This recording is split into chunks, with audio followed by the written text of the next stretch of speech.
Chapter 37. The Long Blizzard. A storm was dying down at supper time one day, and Pa said, "Tomorrow I'm going to town. I need some tobacco for my pipe, and I want to hear the news. Do you need anything, Carolyn?" "No, Charles," Ma said. "Don't go. These blizzards come up so fast." "There'll be no danger tomorrow," said Pa. "We just had a 3 days blizzard. There's plenty of wood chopped to last through the next one, and I can take time to go to town now." "Well, if you think best," Ma said. "At least, Charles, promise me that you will stay in town if a storm comes up." "I wouldn't try to stir a step without a safe hold of a rope in one of these storms," said Pa. "But it's not like you, Carolyn, to be afraid to have me go anywhere." "I can't help it," Ma answered. "I don't feel right about your going. I have a feeling. It's just foolishness, I guess." Pa laughed. "I'll bring in the woodpile just in case I have to stay in town." He filled the wood box and piled wood high around it. Ma urged him to put on an extra pair of socks to keep his feet from being frostbitten. So Laura brought the boot jack, and Pa pulled off his boots and drew on another pair of socks over those he already wore. Ma gave him a new pair, which she had just finished knitting of thick, warm wool. "I do wish you had a buffalo overcoat," said Ma. "That old coat is worn so thin." "And I wish you had some diamonds," said Pa. "Don't worry, Carolyn, it won't be long till spring." Pa smiled at them while he buckled the belt of his old threadbare overcoat and put on his warm felt cap. "That wind is so bitter cold, Charles," Ma worried. "Do pull down the ear laps." "Not this morning," said Pa. "Let the wind whistle. Now you girls be good, all of you, till I come back," and his eyes twinkled at Laura as he shut the door behind him. After Laura and Mary had washed and wiped the dishes, swept the floor, made their bed, and dusted, they settled down with their books. But the house was so cozy and pretty that Laura kept looking at it. The black stove was polished till it gleamed, a kettle of beans was bubbling on its top, and bread was baking in the oven. Sunshine slanted through the shining windows between the pink-edged curtains. The red check cloth was on the table. Beside the clock on its shelf stood Carrie's little brown and white dog. Laura's sweet jewel box and the little pink and white shepherdess stood smiling on the wood-brown bracket. Ma had brought her mending basket to her rocking chair by the window, and Carrie sat on the footstool by her knee. While Ma rocked and mended, she heard Carrie say her letters in the primer. Carrie told Big A and Little A, Big B and Little B. Then she laughed and talked and looked at the pictures. She was still so little that she did not have to keep quiet and study. The clock struck 12. Laura watched its pendulum wagging, and the black hands moving on around the white face. It was time for Pa to come home. The beans were cooked. The bread was baked. Everything was ready for Pa's dinner. Laura's eyes strayed to the window. She stared a moment before she knew something was wrong with the sunshine. "Ma," she cried, "the sun is a funny color." Ma looked up from her mending, startled. She went quickly into the bedroom where she could see the northwest, and she came back quietly. "You may put away your books, girls. Bundle up and bring in more wood. If Pa hasn't started home, he will stay in town, and we will need more wood in the house." From the woodpile, Laura and Mary saw the dark cloud coming. They hurried. They ran, but there was time only to get into the house with their armloads of wood before the storm came howling. It seemed angry that they got the 2 loads of wood. Snow swirled so thickly that they could not see the doorstep, and Ma said, "That will do for now. The storm can't get much worse, and Pa may come in a few minutes." Mary and Laura took off their wraps and warmed their cold, stiff hands. They waited for Pa. The wind shrieked and howled and jeered around the house. Snow swished against the blank windows. The long black hand of the clock moved slowly around its face. The short hand moved to 1 and then to 2. Ma dished up 3 bowls of the hot beans. She broke into pieces a small loaf of the fresh warm bread. "Here, girls, you might as well eat your dinner. Pa must have stayed in town." She had forgotten to fill a bowl for herself. Then she forgot to eat until Mary reminded her. Even then she did not really eat. She said she was not hungry. The storm was growing worse. The house trembled in the wind. Cold crept over the floor, and powdery snow was driven in around the windows and the doors that Pa made so tight. Pa has surely stayed in town, Ma said. He will stay there all night, and I better do the chores now. She drew on Pa's old tall stable boots. Her little feet were lost in them, but they would keep out the snow. She fashioned Pa's jumper snug at her throat and belted it around her waist. She tied her hood and put on her mittens. "May I go with you, Ma?" Laura asked. "No," said Ma. "Now listen to me. Be careful of fire. Nobody but Mary is to touch the stove, no matter how long I'm gone.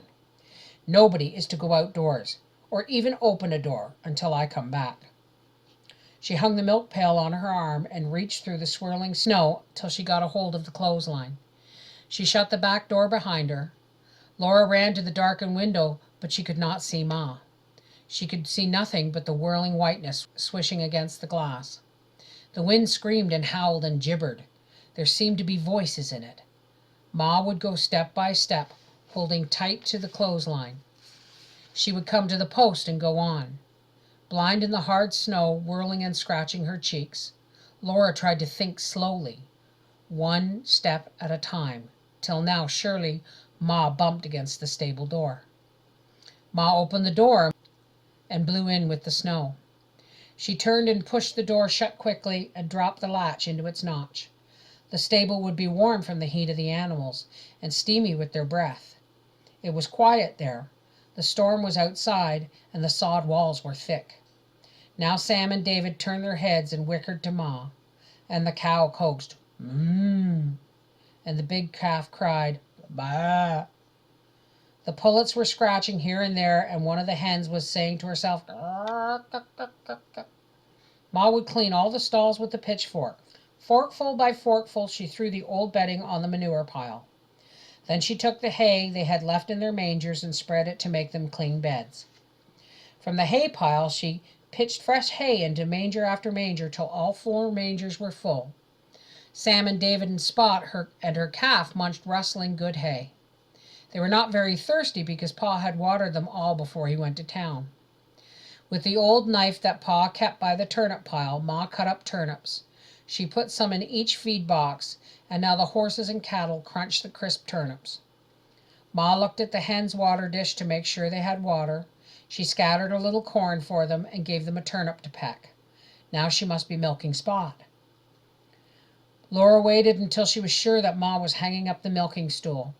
Carefully fastening the stable door behind her, Ma came back towards the house holding the tight rope. But she did not come. Laura waited a long time.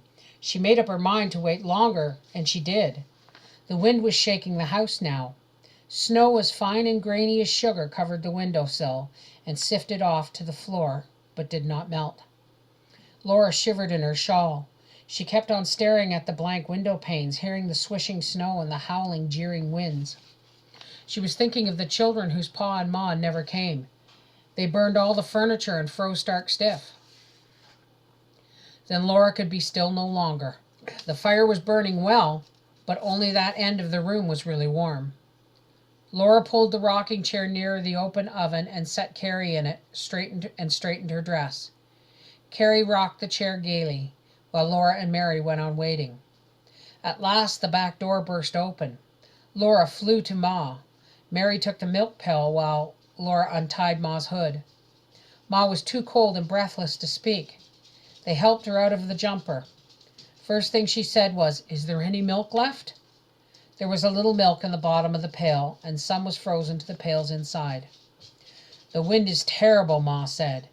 She warmed her hands, then she lighted the lamp and set it on the window-sill. "Why are you doing that, Ma?" Mary asked her. And Ma said, "Don't you think the lamplight's pretty, shining against the snow outside?" When she was rested, they ate supper of bread and milk. Then they all sat still by the stove and listened. They heard the voices howling and shrieking in the wind, and the house creaking and the snow swishing. "This will never do," said Ma. "Let's play bean porridge hot.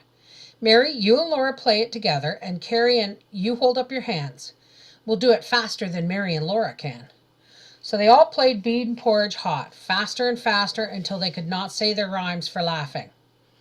Then Mary and Laura washed the supper cups while Ma settled down to do her knitting. Carrie wanted more bean porridge hot, so Mary and Laura took turns playing with her. Every time they stopped, she shouted, "More, more!" The voices in the storm howled and giggled and shrieked, and the house trembled. Laura was patting on Carrie's hands. "Some like it hot, some like it cold, some like it in the pot 9 days."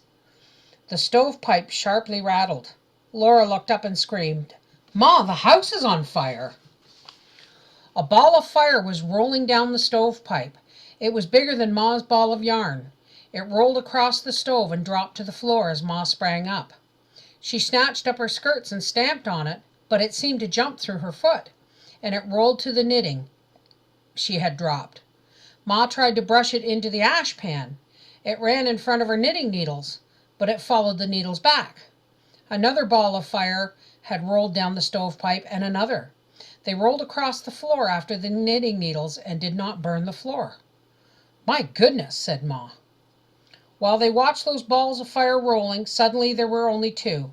Then there were none. No one had ever seen where they went. "That is the strangest thing I ever saw," said Ma.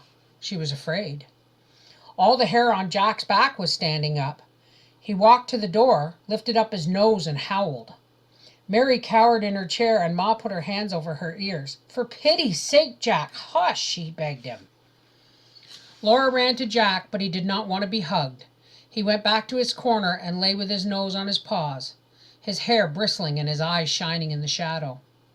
Ma held Carrie, and Laura and Mary crowded into the rocking chair too. They heard the wild voices of the storm and felt Jack's eyes shining, till Ma said, "Better run along to bed, girls. The sooner you asleep, the sooner it will be morning." She kissed them good night, and Mary climbed the attic ladder. But Laura stopped halfway up. Ma was warming Carrie's nightgown by the oven. Laura asked her low, "Pa did stay in town, didn't he?" Ma did not look up. She said cheerfully, "Why, surely, Laura. No doubt he and Mr. Fitch are sitting by the stove now, telling stories and cracking jokes." Laura went on to bed. Deep in the night she woke and saw lamplight shining through the ladder hole. She crept out of bed into the cold, and kneeling on the floor, she looked down. Ma sat alone in her chair. Her head was bowed, and she was very still, but her eyes were open, looking at her hands clasped in her lap. The lamp was shining in the window. For a long time Laura looked down. Ma did not move. The lamp went on shining. The storm howled and hooted after things that fled shrieking through the enormous dark around the frightened house. At last Laura crept silently back to bed and lay shivering.